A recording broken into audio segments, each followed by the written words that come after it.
오늘은 2022년 5월 28일 토요일 요나단의 신앙으로 사무엘상 14장 1절에서 23절. 이스라엘과 블레셋이 대치합니다. 그런데 한 가지 드는 생각은 블레셋은 왜 막강한 군사력을 가지고 이스라엘을 즉각 공격하지 않는지 의문이 듭니다. 그리고 그런 와중에 사울의 아들 요나단이 자신의 무기를 든 부하와 함께 블레셋 군대의 동정을 살피러 갑니다. 요나단은 잠잠한 블레셋 군대가 궁금했던 것 같습니다. 8절에서 10절.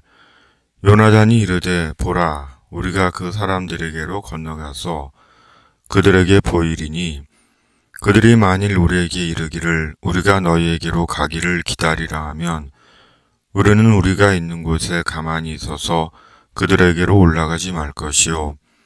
그들이 만일 말하기를 우리에게로 올라오라 하면 우리가 올라갈 것은 여호와께서 그들을 우리 손에 넘기셨음이니 이것이 우리에게 표징이 되리라 하고.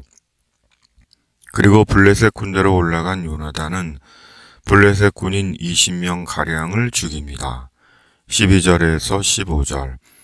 그 부대 사람들이 요나단과 그의 무기를 든 자에게 이르되 우리에게로 올라오라, 너에게 보여줄 것이 있느니라 한지라. 요나단이 자기의 무기를 든 자에게 이르되 나를 따라 올라오라, 여호와께서 그들을 이스라엘의 손에 넘기셨느니라 하고. 요나단이 손발로 기어 올라갔고 무기를 든 자도 따랐더라.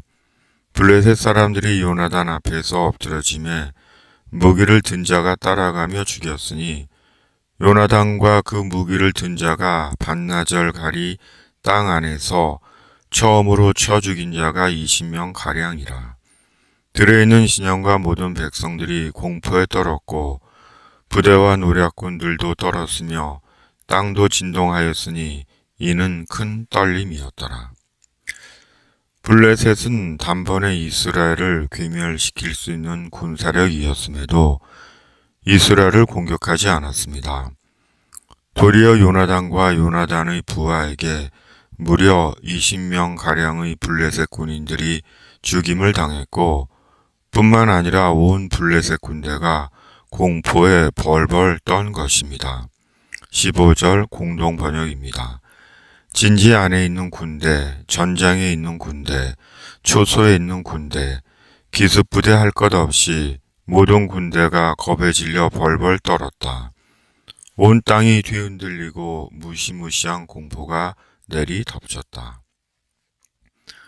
요나단은 분명 아버지 사울과 달리 담대한 믿음의 청년이었습니다. 6절.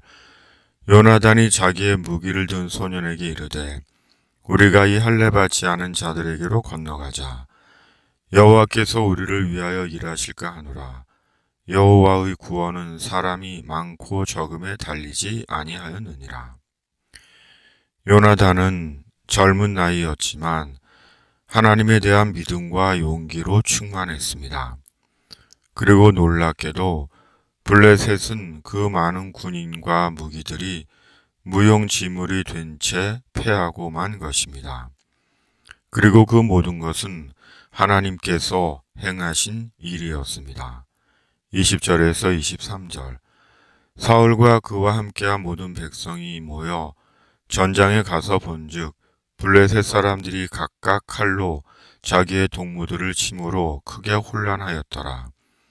전에 블레셋 사람들과 함께하던 히브리 사람이 사방에서 블레셋 사람들과 함께 진영에 들어왔더니 그들이 돌이켜 사울과 요나단과 함께한 이스라엘 사람들과 합하였고 에브라임 산지에 숨었던 이스라엘 모든 사람도 블레셋 사람들이 도망함을 듣고 싸우러 나와서 그들을 추격하였더라.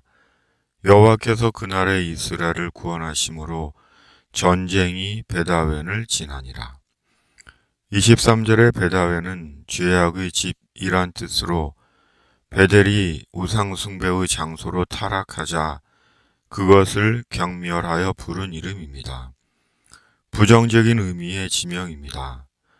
그런데 오늘 말씀은 전쟁이 베다웬을 지나니라고 의미를 담고 있듯 말씀합니다. 외적인 군사력으로 볼 때 이스라엘과 블레셋은 이미 상대가 되지 않았습니다.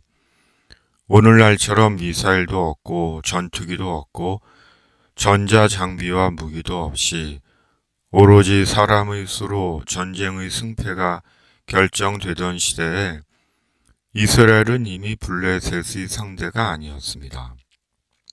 그러나 이스라엘은 패배하지 않았고 도리어 승리를 한 것입니다. 그리고 그 모든 것은 하나님의 손이 블레셋을 막고 있었고 블레셋이 자중질환을 일으키게 하신 결과였습니다. 오늘은 물리력을 의지하고 물리력이 평가의 기준이 된 물질의 시대입니다.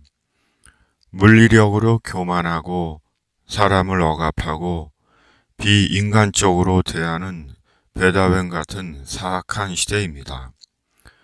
사람 위에 돈이 있고 돈 아래 사람이 있는 만몬이 하나님이 되어버린 이단의 시대입니다. 교회조차 자신의 탐욕과 성공을 위해서는 사람도 한낱 도구와 수단이 되어버린 야만의 시대입니다. 그러기에 하나님의 집이어야 하는 베델 또한 베다웬의 죄악의 집이 되어버리고 말았습니다. 그러나 우리 이제 살 때와 죽을 때 그 모든 것이 선함과 하나님의 은혜에 대한 감사와 기회가 되지 않고 천국에 이르는 구원이 되지 않는다면 그 무슨 소용과 의미가 있을까요? 도리어 자신의 영혼을 잃게 하는 비극이 아닐까요?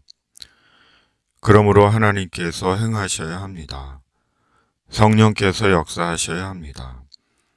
조건과 물리력에 제한받지 않으시는 성령께서 생각도 주시고 마음도 주시고 믿음도 주시고 예수님도 알게 하시고 구원에 이르게 해 주셔야 합니다. 그때 비로소 모든 것은 의미가 되고 이유가 되고 기회가 되어 하나님 앞에 서는 그날에 자신의 아름다운 영광이 됩니다. 아멘. 집에 있는 교회 매일 묵상의 집. 집에 있는 교회 매일 묵상의 집은 말씀과 성령으로 세상 속에서 하나님의 사람들을 불러내고 천국에 이르도록 영혼을 위해 중보기도 합니다. 감사합니다.